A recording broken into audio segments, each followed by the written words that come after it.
Good afternoon. How is everybody? Is your mind just exploding with all the information you've heard from earlier in the day?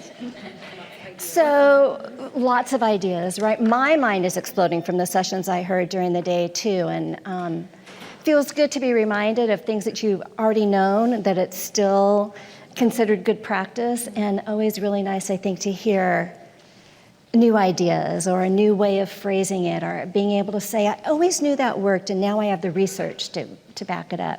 So what's something from earlier in the day that's sort of running around in one of your minds?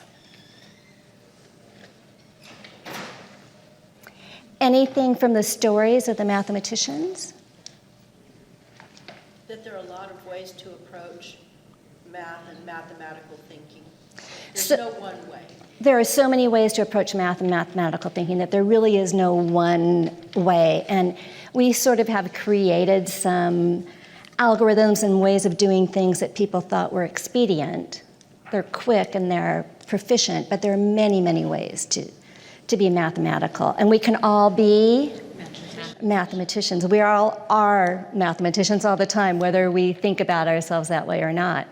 So my name is Sandy Silverman, and I am retired from the San Diego County Office of Education, where I was the original Preschool for All and then Quality Preschool Initiative Professional Development Coordinator.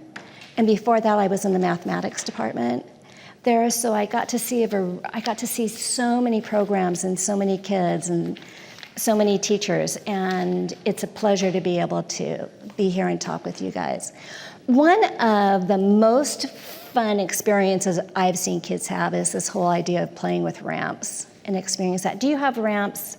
Who has ramps in their classrooms now? Anybody? Yeah. So we're going to play with them a little bit today. I'm going to tell you that I have a PowerPoint here.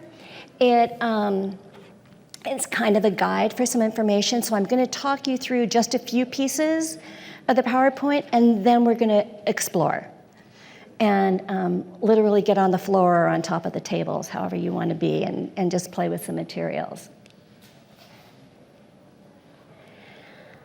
So in this room, this is an easy question, right?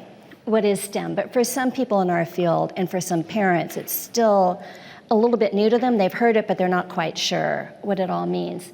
So let's think about in preschool programs, either in a classroom that you're teaching in or in preschool programs that you facilitate or children go to. What do you see as science in preschool? What kinds of things are happening? How are children scientific? They're more on hands, right. What else? Yes? Fostering curiosity and observation. Yes, the whole idea of fostering curiosity and observation. So kind of for me, the idea of science is I have a question about something. I'm observing something and I have a question about it. And I want to know more about it. And then I set out to find out more about it. And in the process, I might discover something new, or I might have to use some deeper scientific inquiry. But in the beginning, it's about having a question and seeing what can I find out about it. What do we think about mathematics in preschool? What kinds of mathematics do kids use in preschool? Shapes. Geometry. Ordering, counting, right? So if you heard Megan Franke this morning, she was talking about you put things together, you combine things, or you separate things, or you reproduce things. I'm going to make a group of 3, and I'm going to make another group of 3, and another group of 3, or we take a group of things and we divide them. That's basically what mathematics is. Now, sometimes in a formal way, we think of doing that with numbers. But anytime you put 2 pieces of ramp together and they make a longer section, you're actually doing mathematical thinking because you're combining something and creating something new. Anytime we talk about shorter and taller, any of those kinds of comparisons, that's mathematics. And it's all relative, right? So I am taller than this chair. Thankfully, I'm taller than this chair. Do you mind standing up? Sure. You know where this is going, right? No, but. Okay, so who's taller here? Or are we equal? April's taller. Okay, so I'm taller than the chair, but April's taller than I am. So I'm shorter than April. So the comparison is always about a relationship between at least two things, usually just two things, occasionally more. So anytime you're doing a comparison, you're using mathematical thinking. And it doesn't have to just be is 3 greater than 2 or is 2 less than 3. Anytime you can make that thinking apparent for kids, you're helping with their mathematical reasoning. All right, now what about technology? What does technology look like in preschool? Is it like using tools of any kind? Anytime you use a tool or an object to help you do something, you're using a technology. Now, lots of times parents these days think that technology in school is electronic, and we certainly do use some of that when it's appropriate. But basically, technology is anytime you use tools. All right, and what about engineering? Building with, usually with a purpose to solve some type of a problem or create a solution that's going to work really well for a social group. So I was just in Seattle, and Seattle has a huge long aqueduct that they're now tearing out because the aqueduct was beginning to decay. But Seattle decided rather than just replacing the aqueduct where it is above ground, they're replacing it below ground. And they're doing that partly because the people in Seattle who work in those buildings that look out at the aqueduct, once the aqueduct is gone, they'll have less visual pollution. So Seattle's trying to reduce the visual pollution in the city as well as having to do something with the aqueduct. So that's engineering, to solve a problem. Okay, usually we think of engineering as having some type of purposeful use of tools. Okay, so we're going to play. And here we see kids using tools in a variety of situations, playing with ramps up here in the corner, with others by themselves or with an adult. And always our role when we interact with children is to watch what they're doing and listen to what they're saying, and then decide how we're going to engage with them so that it keeps their play moving forward in a more purposeful way. So as you're experiencing playing with ramps, you have the opportunity to learn and experience all of these concepts that are up here. So under science, for example, you might experience force or energy. You might experience the use of mechanisms and technology, or you might, in engineering, you might come across structure and stability, or how the properties of materials work well in the situation you're trying to build, or they don't work. How does that work?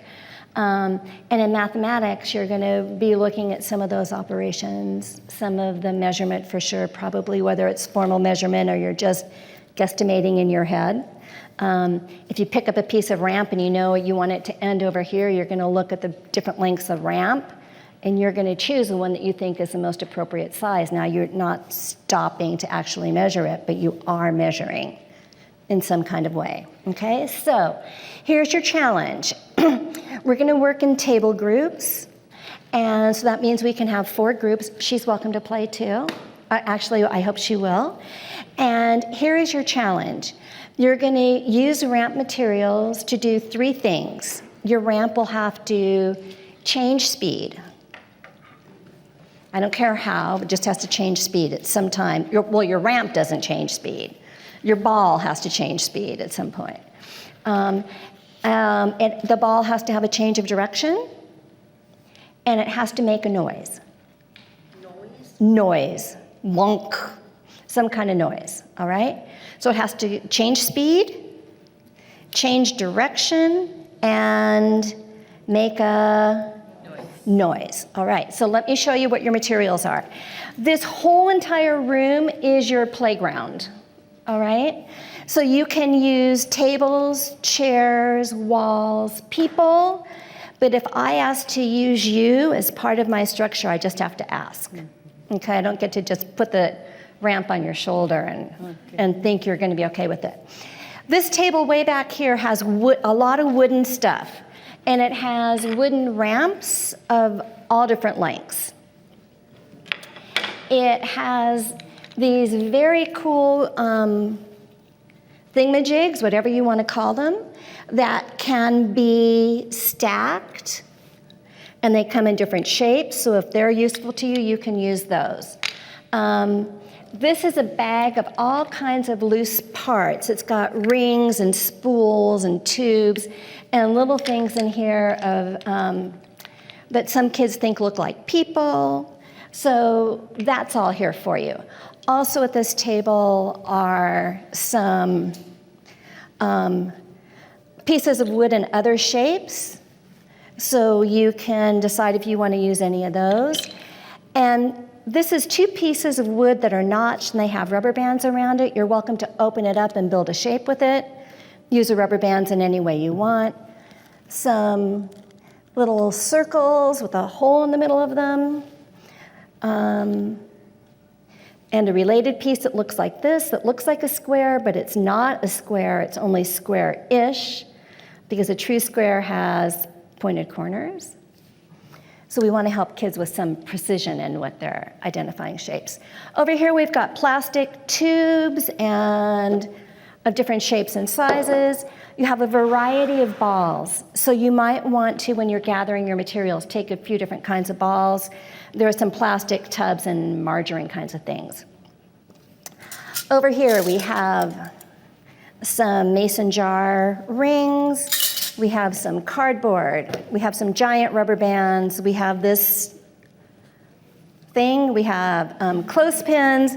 We have things kids call carrots, but they're very flexible. You can see why. Doesn't it look like a carrot? Okay. In here is a very cool collection of paper-covered toilet rolls, toilet paper rolls, some little cups stuck to some metal. There are canisters and little buckets all in here.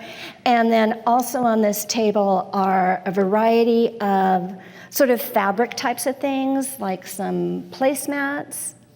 You can see if the color makes any difference in how they function.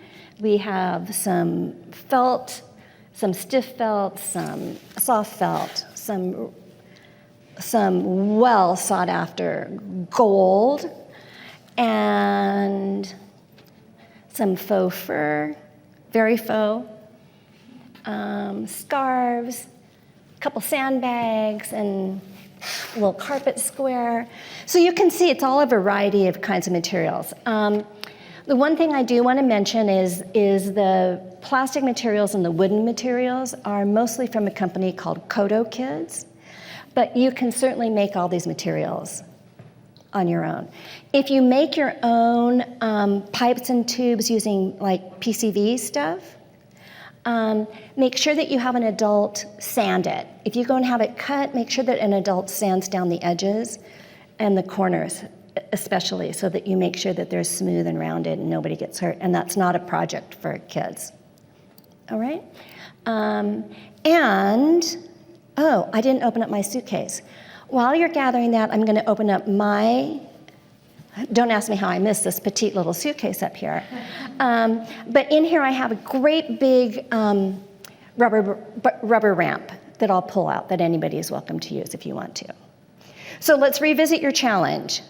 Your ball has to change speed, change direction, make a noise. Okay, so you can work anywhere in the room and go.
and girls, let's stop right where you are and take a quick gallery walk around. So we're going to walk in this direction.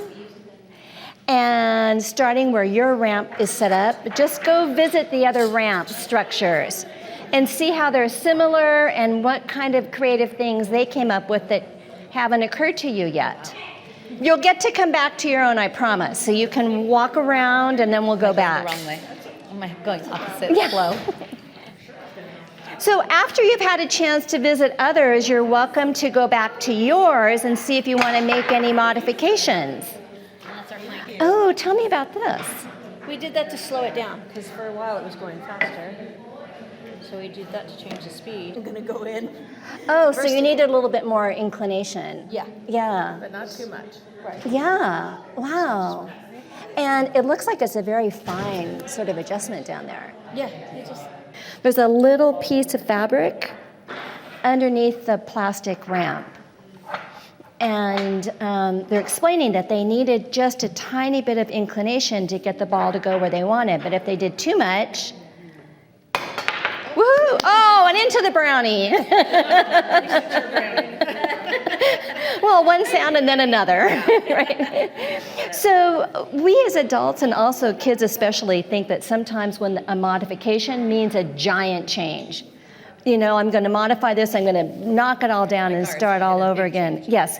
And then this group over here, I challenged to make a dramatic kind of a change to what they had done. Because they had such an exquisitely fine, simple system that did everything it needed to do that I didn't know exactly what else to say to you, so I just sort of said, make it fancy, you know, and change directions a second time. So with you all, we jumped right in and I gave you provocations. I said, make your ramp system do this, this, and this. With children, of course, we'd have weeks of playing with these materials before I would give a whole group any kind of provocation. But I might be, after quite a long time of children playing, going up to just a pair of kids, whoever are organically playing together. And if something made sense, like the next thing I was going to ask you, your group, is you explained all of your modifications to make the system work. My next question was going to be, I wonder if it would work with a different type of ball. Does it work with all the balls? We did try a larger one, but it wouldn't go in the bucket as well as the smaller one. Oh, So we tried two different.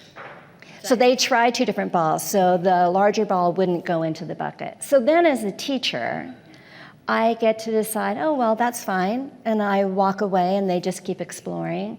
Or I might say, well, how could you make this system work for any ball, right? And just depending upon the children and what they've been doing. So your job always is, as I said, remember, you watch what kids are doing, at the same time you're listening to what they're talking about, and then you decide about how you're going to engage with them.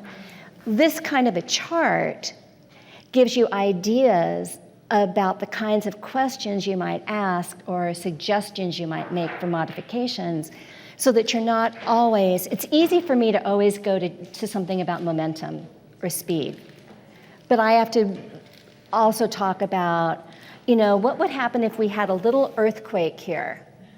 Would this be stable in an earthquake? We do live in, you know, California. So what could you do to make this more stable in case of an earthquake? And then you got to get out of the way, because then the kids, you know, then they're doing a magnitude 10 plus, you know, to see if their structure's earthquake proof or not. But those are the kinds of ways that you can interact with the children. The other thing is just paraphrase, paraphrase, paraphrase, paraphrase, paraphrase. You know, it was too high.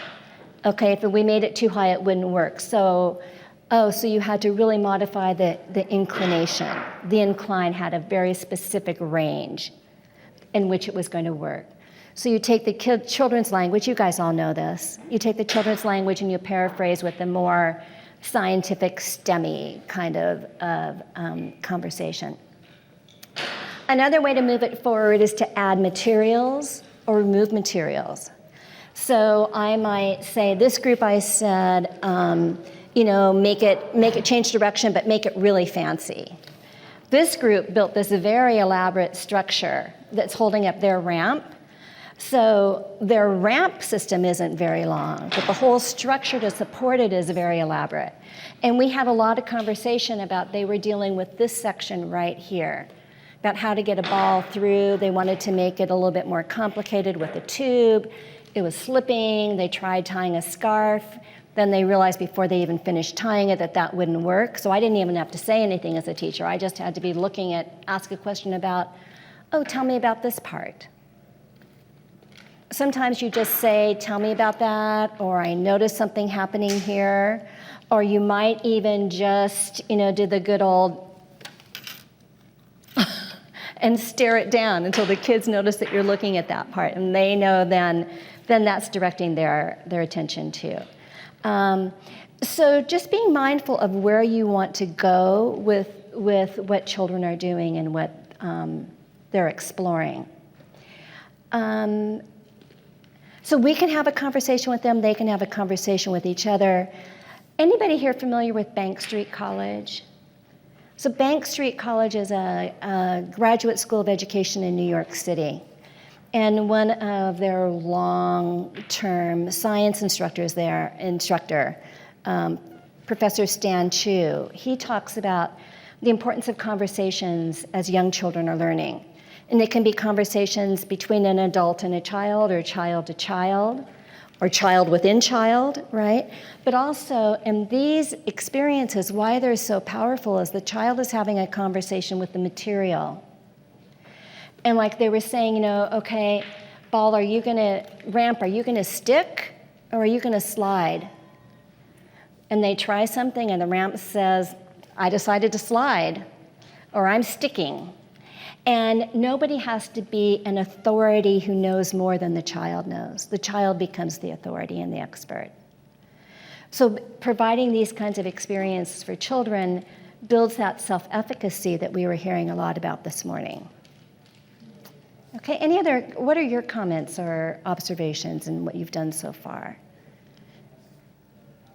How would you go about, if you didn't have any of these supplies or anything like that, what would you say would be a good way for teachers to kind of start doing this? I would start with any kind of material that you can get to use as a ramp system. Now, what you guys didn't do in this group is I have some just plain pieces of wood that don't have any groove into it. So you can still use that as a ramp. It just doesn't hold itself in place. We've used the heavier weight paper plates, not just the ones that are really flimsy. And if you cut them, like in a circle or spiral, they can be manipulated.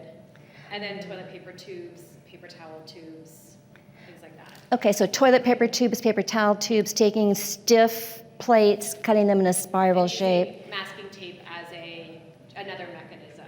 Okay. Yeah. So just giving the kids lots of tape and that kind of Tape stuff. and tools, yes. And it's just, none of the materials would be salvageable after, but at least it was low cost. So they're disposable materials, and they're having a different experience. They're getting right down to the structural level of what does it take to create these materials, and what happens. I mean, think of the magic for adults and also children when you take a paper plate, and you cut it in some type of a spiral shape.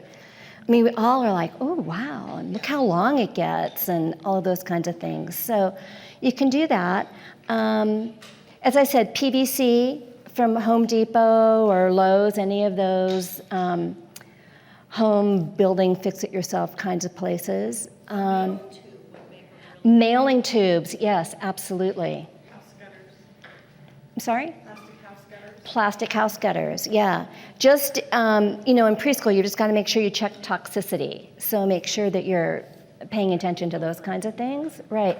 You'll notice I didn't put out tape for any of you. So if you're using tape to make the tubing, that's fine. But I don't put out tape for kids to use because it's too easy.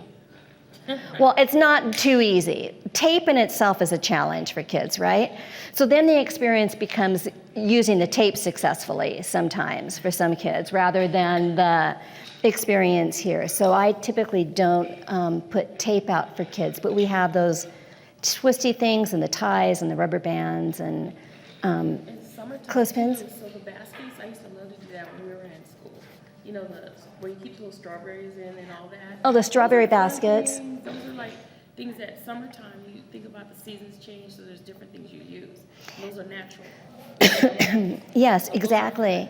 So anything from all those grocery store packaging kinds of things often lend themselves to this. And you'll be surprised if you ask people to save paper towel tubes for you. Wrapping paper. Excuse me, wrapping paper is amazing. And all kinds of fabrics too. There are some pretty stiff kinds of fabrics now. A lot of this stuff, I don't have too much of it here today, but a lot of packaging materials. When you get something, become familiar with your nearby shipper for Amazon and gather some of the spare stuff that they have there. What else? Questions you might have about this at this point? Where did you get these, please? Those also come from Kodo Kids. And again, I think that they make amazing materials. Their materials are designed by an engineer for specific engineering qualities and attributes. So those would be a little bit more difficult to reproduce on your own. A variety of balls is really important. We use special need kids, you know, that things are challenging for them. So the way they look at things is different, and I'm always looking for that because I deal with that at home. So if I'm challenged always as a parent, you know, and I look to my teacher who's like sort of guide me, like, how do I build that motor skill or whatever? Are these things that, you know, that you find that even at that level they're successful with or not? So for the special needs kids, I think one of the things that you want to pay attention to is grip, okay, and size. So I might start off with things, tubes that were larger, balls that, you know, that I know would go through more easily, things that they can hold on to, balls that have maybe a little bit more texture, things that have a better grip that they can have a little bit more success with, and then add the complexity from there. I will tell you that often the kids who are like the acting out kids, you know, the kids who are reading a story to a small group and there's a kid who can't sit still, that child often will take the lead in these kinds of experiences because they are very brave about jumping in and doing something. So I have a question for you. When you were starting with this, we often think, who made a plan in their head about what you were going to do first and then started building? Anybody make their plan first? How many people just jumped in and started doing things and then stepped back and made a plan? So we have for years, you did too? Oh, great. So we have for years had this mindset, I think, in part of early childhood education about plan, do, review. And so the plan, do, review ideas is that kids will know what they want to do, figure it out, and then go do it. So that may work really well for things like what center are you going to start playing in today, or things like that. But what I found, I've done so many of these workshops, I've worked with probably 1,000 adults easily doing this.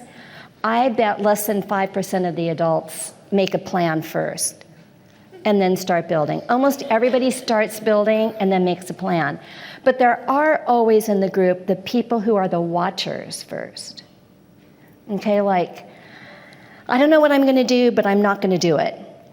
I'm not gonna start first. And often you'll find a child in your room, one or two, or in the group like this, sometimes there'll be one or two of people who wanna wait and watch and see what's going on. And as soon as it gets started, then they can go in and do it.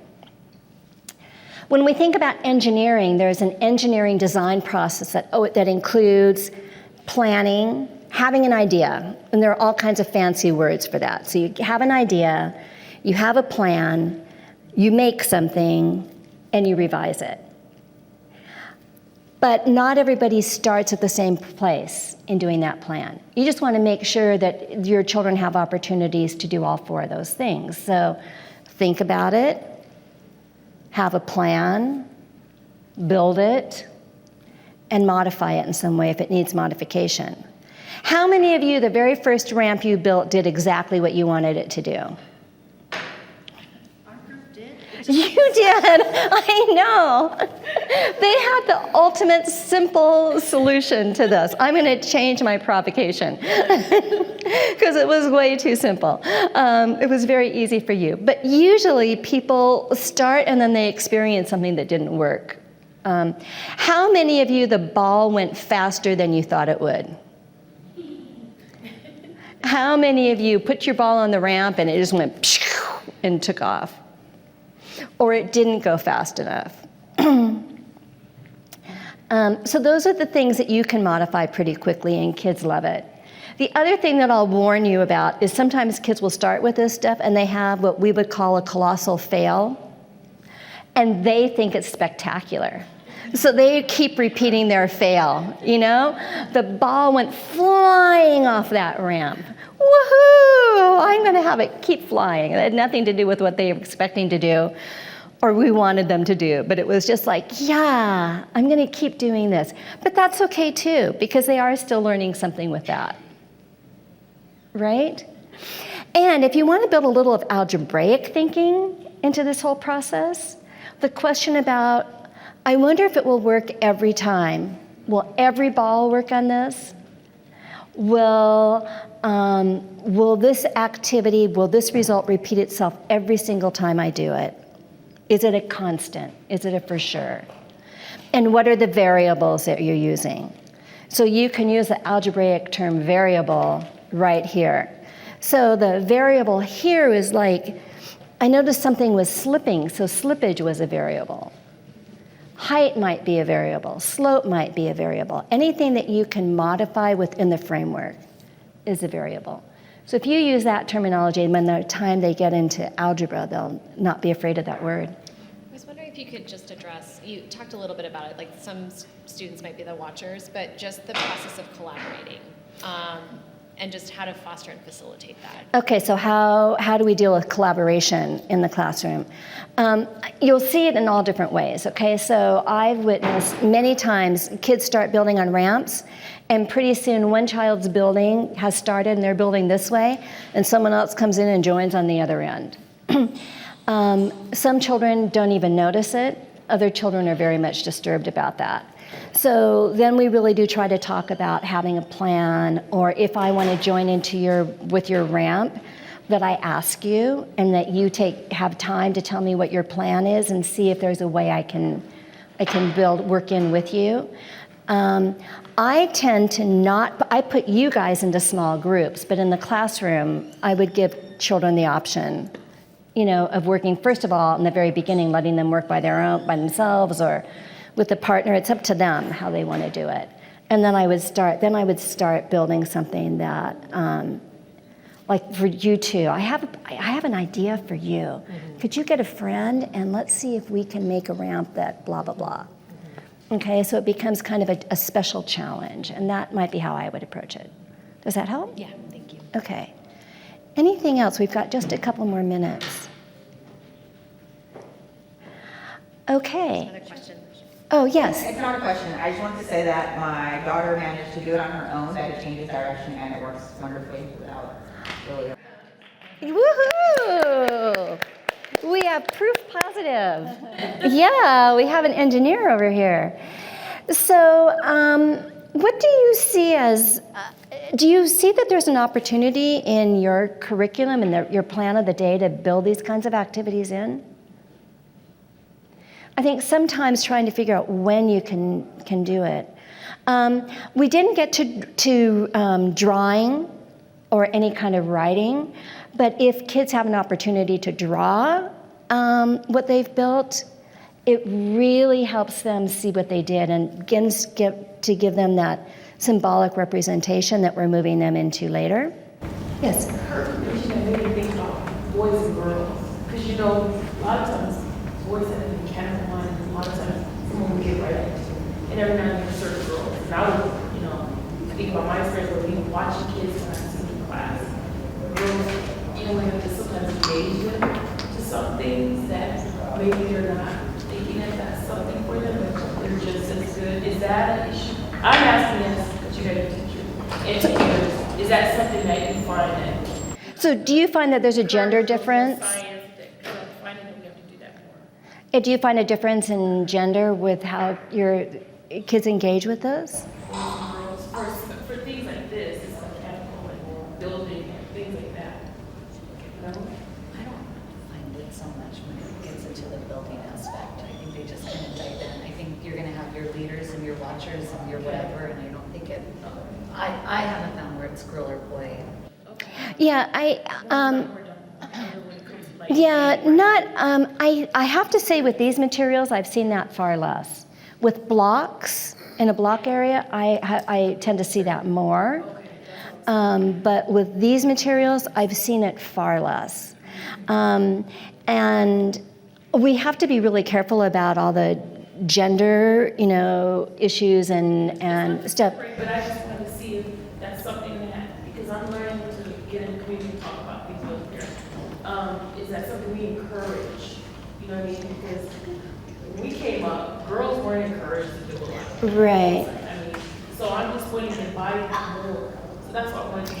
Yeah, and I understand that. And what I was trying to say is that, we're in a very different age now than when many of us started in education about looking at the role of gender in the education system and how children learn, what their learning styles are. Is there a gender difference? Is there not? Is it, nurtured? Is it nature?